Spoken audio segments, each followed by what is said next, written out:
Добро вечер, почитувани гледачи. Го стартуваме најновото издание на дебатната емисија Само вистина вечерва во студиото на Канал 5 за сите актуелни теми. Ке дебатираат моите двајца вечерашни гости, господинот Благојче Атанасовски, политички аналитичар. Добро вечер. Добро вечер, благодарам за поканата. И господинот Ристо Никовски, поранешен амбасадор. Добро вечер. Добро вечер. Господа, ќе започнеме секако со она што е најактуелно, односно информацијата која што денеска пристигна од Советот на Европа.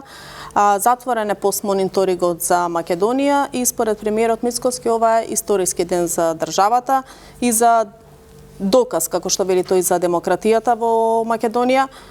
Според вас, што значи ова за Македонија? Еве да појасниме повеќе на гледачите што значи ова, значи ли некое придвижување и како понатаму ќе влијае врз евроинтегративниот пат на земјава? Ја започнем со вас, господин Никовски. Видите, тоа секако има некој позитивен знак. Значи, некои работи кои до сега ги наблюдуваше Советот на Европа се надминати на некој начин. Меѓутоа, знаете, една лоша црта на сето тоа, на тој наш позитивен резултат и успех, фрла фактот што неодамна пред колку месец дена Бугарија беше слободна тој мониторинг.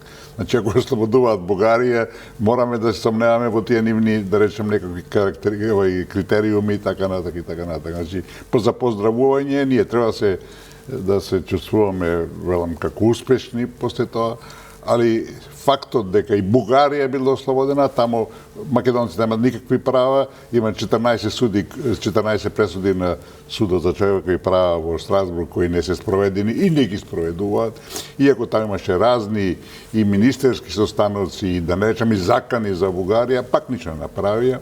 Велам, значи се тие меѓународни организации, меѓународни институции кои на некој начин контролираат, следат, не така и квалификуваат во крајот на краиштата што и како е постигнато, мора да се земат со некоја резерва. Значи, успех е наш, значи, постигнати се одредени резултати, тоа е за почит и мора да бидеме задоволни со тоа, али велам, во секој случај мораме да имаме дадена резерва, да не креам преголема врева, да речам, за некои работи, бидејќи ние знаеме каква е ситуацијата во земјата, знаеме и кои ни се и позитивните и кои ни се негативните резултати и показатели и треба да се бориме перманентно да ги ни подобруваме. А дали некој ќе ни даде признание од надвор, дури на крајот од денот и не е важно. Значи не се согласувате со ова, со мислењето на премиерот дека ова е еден историски ден за државата? Ја мислам дека не е историски ден. Мислам дека е значаен ден, дека е еден добар резултат, али велам,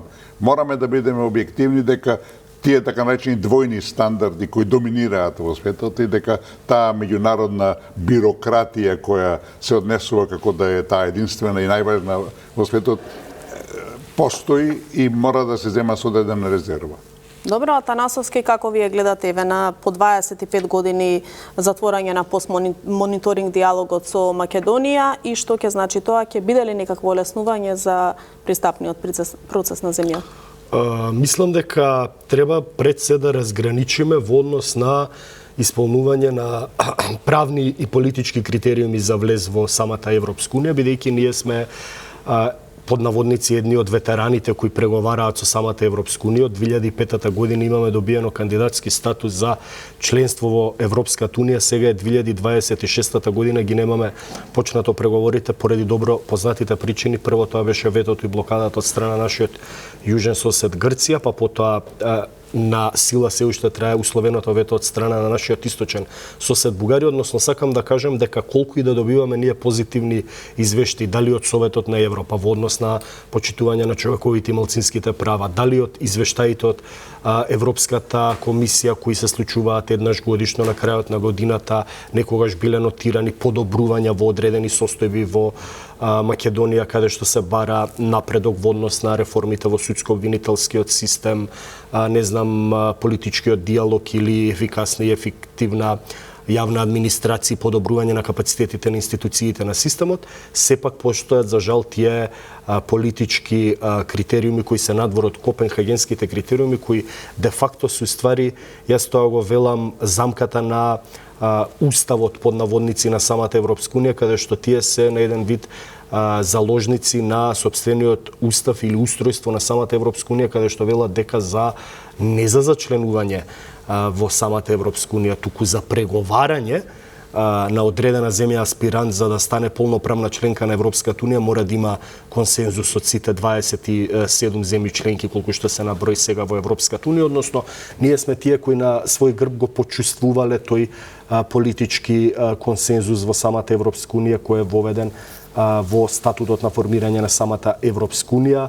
Таков случај имале нели и хрватите кога има вето од словенците, но тогаш под одреден притисок на највлијателните земји членки на Европската унија се реши тој билатерален спор за Хрватска да стане последна 27 земја членка на Европската унија. Ние се соочуваме многу добро познато во последниве 5 години со какви проблеми со нашиот источен сосед.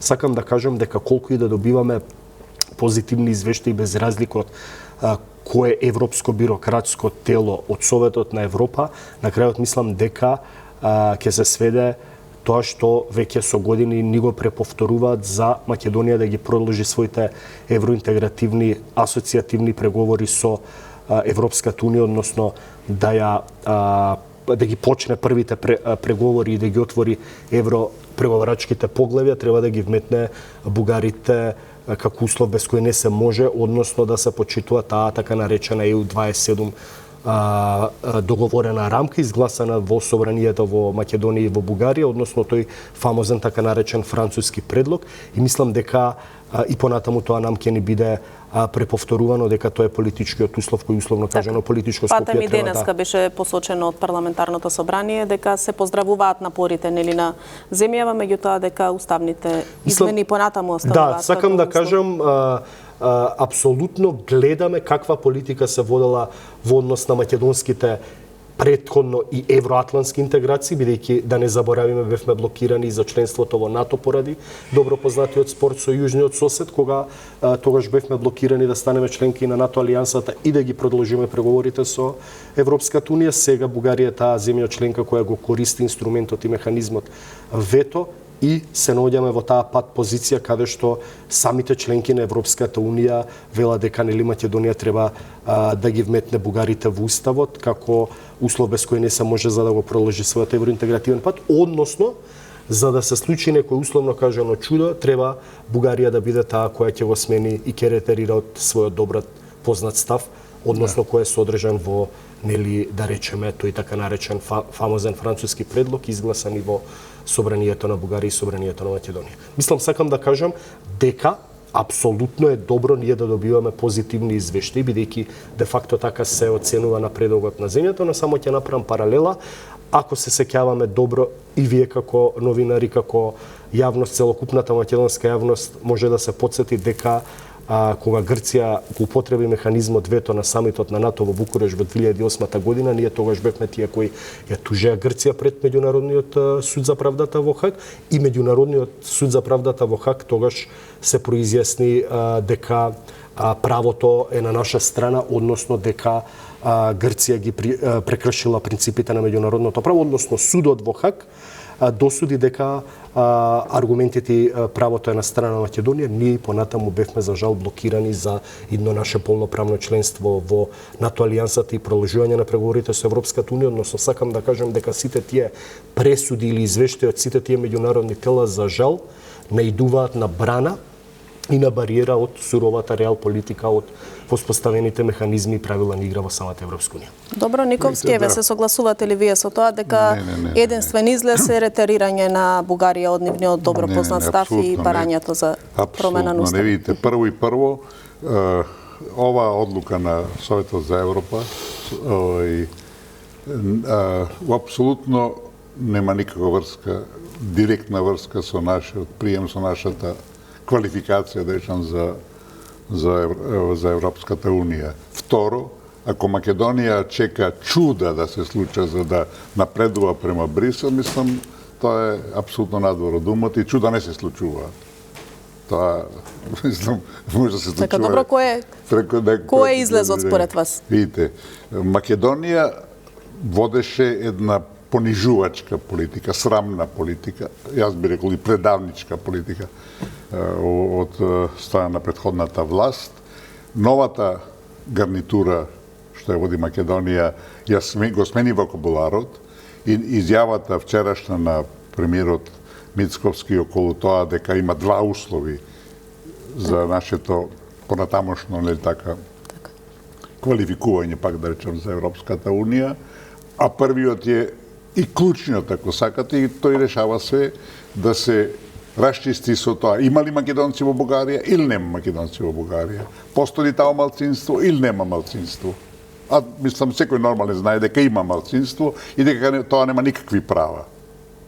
Значи, нашата заложба дека ако сакаме да мрднеме од овој ќорсо какво кој е сега државата доведена и не само со по своја вина, иако и со своја вина, значи мора да се преземат чекори и тоа радикални чекори, разбирате.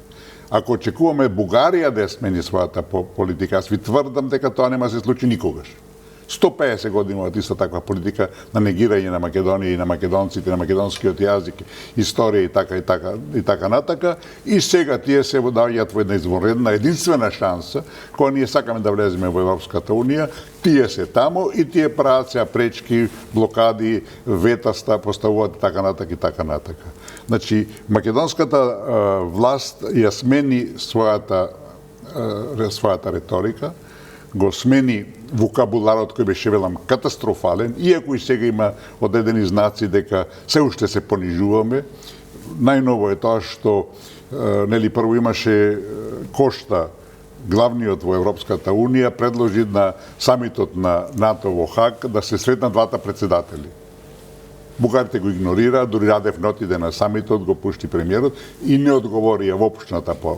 Сега повторно има такви иницијативи од Брисел и нашава страна вели, го ги прашале, дајте датуми, дајте термини кога би биле спремни да се сретнете. Рекоа, све е отворено, кога сакате.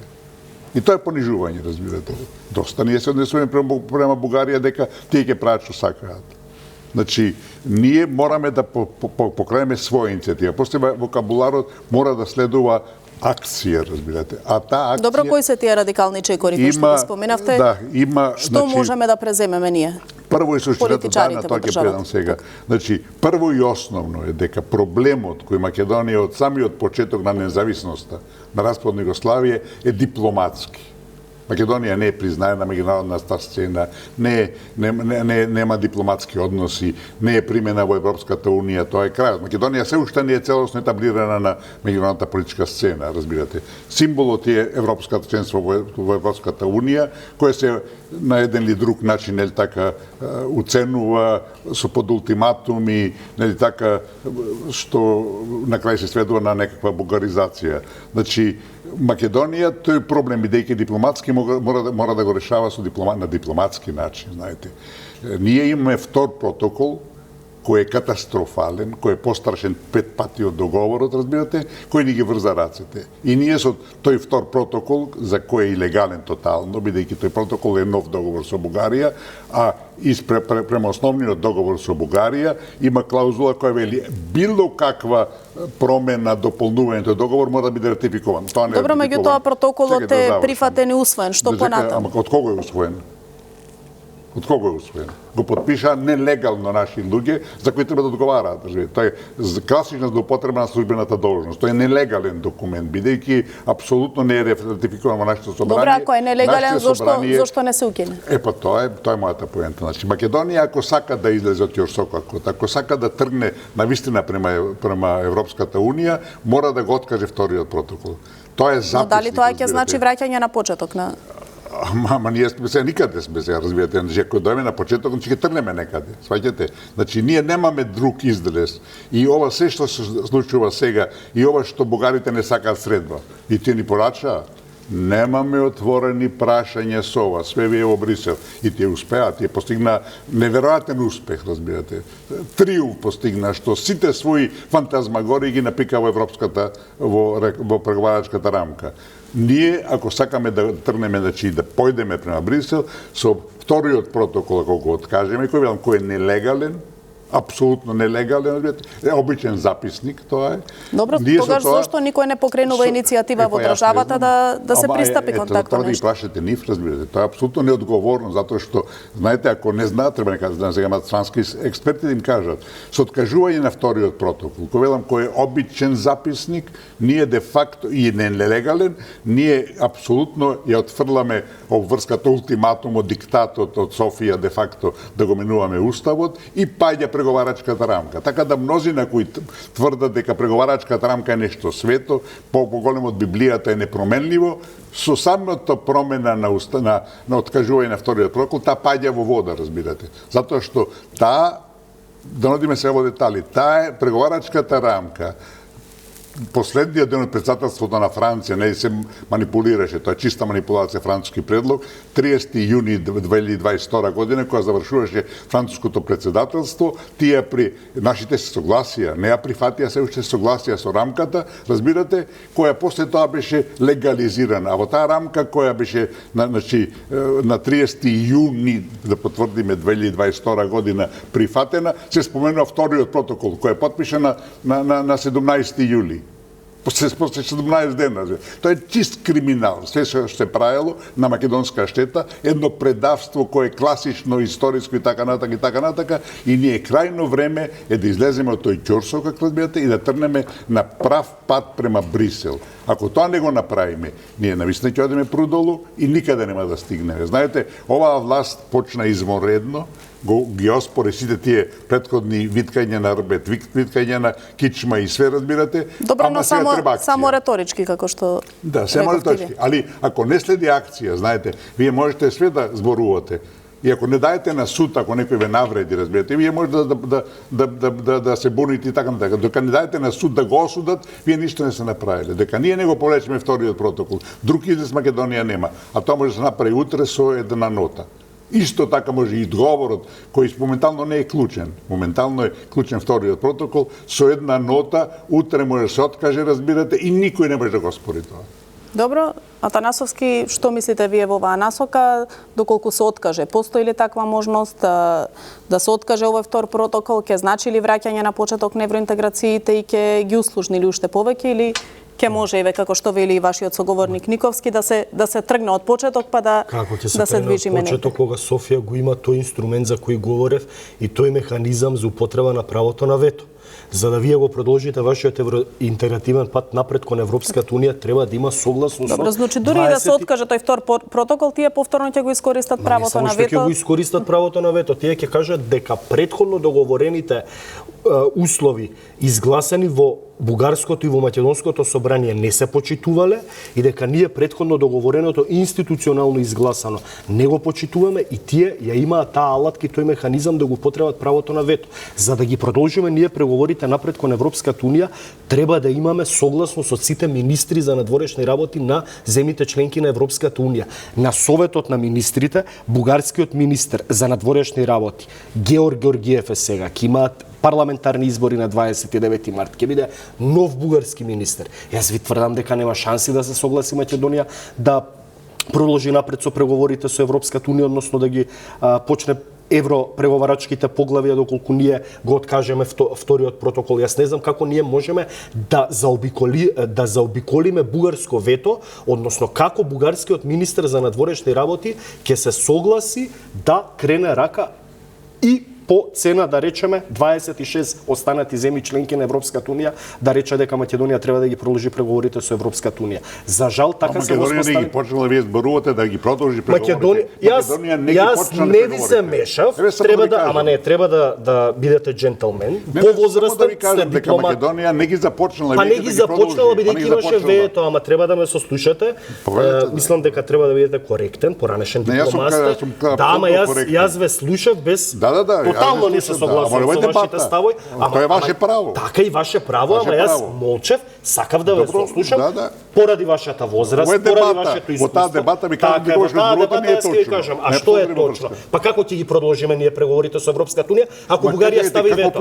Па еве вето ќе стави Бугарија. Па не почнале зашто Бугарија става вето? Како ќе ги почне? Па има вето. Како ќе го тргнеме ветото да го продолжиме? Дали е тоа вето оправдано? Не е оправдано, тотално е неоправдано. Тоа е добро. Јас секогаш сум против ветото. Како ќе ги продолжиме преговорите со Европската унија ако Бугарија не крене рака дека се согласува да ги продолжиме? Еве го тргаме тој втор протокол. Ајде кажете го, вашето излезло како ќе ги продолжиме? Одлично. Бугарскиот министер ќе стави вето или нема да стави вето кога ќе го тргнеме протокол? Тоа не е спорно да ги стави. Па како ќе ги продолжиме? Вие велите да тргнеме напред на патот кон Европската унија. Јас сум прв.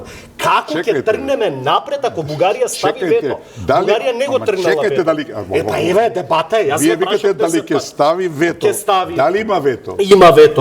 А вие рековте да го тргнеме. Па како ќе го тргнеме? Со тргнеме вториот протокол. И како ќе се тргне вториот протокол, Македонија ќе ги почне преговорите со Европската унија. А Бугарија и бугарскиот министер ќе стави вето. И како ќе ги почне? Како се почне? Што затоа? Вие велите треба да се тргне вториот протокол, Македонија да ги продолжи преговорите со Европската унија. Един начин. Па ајде кажете како. Јас ви велам бугарскиот дали министер треба да откажеме договорот? Треба. Еве. И после ќе ги продолжиме преговорите кога ќе го откажеме договорот. Ама чекайте сега. Ама еве, ви кажувам треба. Ама да го откажеме прво користите израз продолжиме преговорите. Македонија не ги почна преговорите. Не, има една меѓувладина прва меѓувладина конференција. Ги спречува Бугарија. И ние треба да го надминеме тоа. Како? Кажете вие. Па вие рековте дека треба. Јас ви кажам, вториот протокол откажеме, ние автоматски почнуваме од почеток. И со Бугарија ќе бараме нов договор, кој ќе биде реципрочен. Кој ќе речеме дека има, дали има македонски во Бугарија, кажете вие? И мислите дека Бугарија ќе се има? Има, вие тврдите дека има македонци во Бугарија. Тоа е добро, фала ви што го. А што мислите дека јас тврдам дека нема македонци, дека ја поддржам политиката? Еве добро, реципрочниот договор со кој ќе го потпишеме? Со некој паднат од Марс, вие гледате политика. Не потпишеме договор. Па не, значи не ги продолжуваме преговорите, тоа е често да се каже. Да се откажеме од продолжување. Вие велите да се тргне вториот протокол за Македонија да ги продолжи преговорите. Тоа е нонсенс и небулоза. Тогаш Македонија како? Па јас видел, па едини начин јас, па бугарскиот министер ќе стави вето. А што мислите, бугарскиот министер, еве да не одиме. Еве ќе одиме во репреговарање. Со кој, ама со кој? Може да кажете два збора. Ајде па, вие ме укина, ме прекинав. Ама добро, почнеме дискусија ние. Со кој бугарски политичар ќе репреговарат? Вие сте за промена уставот. Со Кирил Петков. Вие сте премена за уставот, за промена за уставот сте вие. Не сум за промена на уставот. Добро. Значи, али тоа е сега реалноста е таа. Значи, да барат. Јас велам да се укина францускиот предлог. Сакам да се продолжат преговорите со Европската унија. Кажете ми како? Ќе репреговараме со бугарите. Еве јас ќе ви кажам, на политичката сцена води прв политичар да победи на предвремените парламентарни избори во Бугарија на 29 март Румен Радев. Ги знаете ставовите на Румен Радев во однос на македонското Нема полоши. Нема полоши. Ќе биде ама не само тоа, сите се исти. Сите се исти. Така е. Епа со кој кажете ми вие што предлагате? Ништо не предлагам. Се треба да се прифаќате туки предлог. Кој прифаќа туки предлог? Дека едини начин иде да се откаже вториот протокол. И после тоа, што ќе направи Македонија? Ќе ги продолжи преговорите? Кажете вие, еве, јас тоа го предлагам. Што предлагате вие да излеземе од киосококот? Да се прифатат уставните измени, бугарите ако влезат во уставот е единствениот начин за да се продолжат преговорите. Јас ќе ви кажам. Јас не го прифаќам тоа. Јас ви кажам дека тоа е реалност. Јас ви кажувам дека во Бугарија нема да дојде погубно.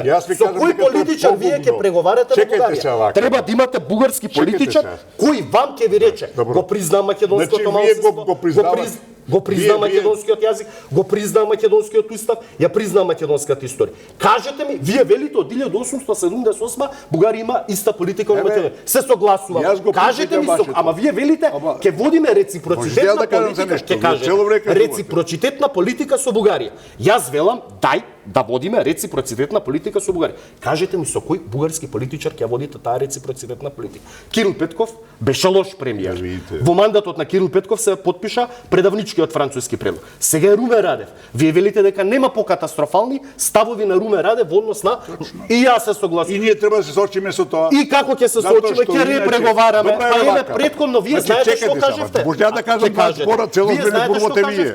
Ама цело време вие зборувате. Ама вие цело време зборувате. Ама вие цело време зборувате, да кажам јас два збора. Ќе кажете, нашиот министер за надворешни работи Тимчо Муцунски барал да се сретне со бугарите. Од европските влијателни земји. Ајде ќе кажете. И рековте дека било срамно што откажувале бугарите. Еве, ајде кажете ми со кој ќе водиме реципроцитетни преговори. Повелете, господине Никовски.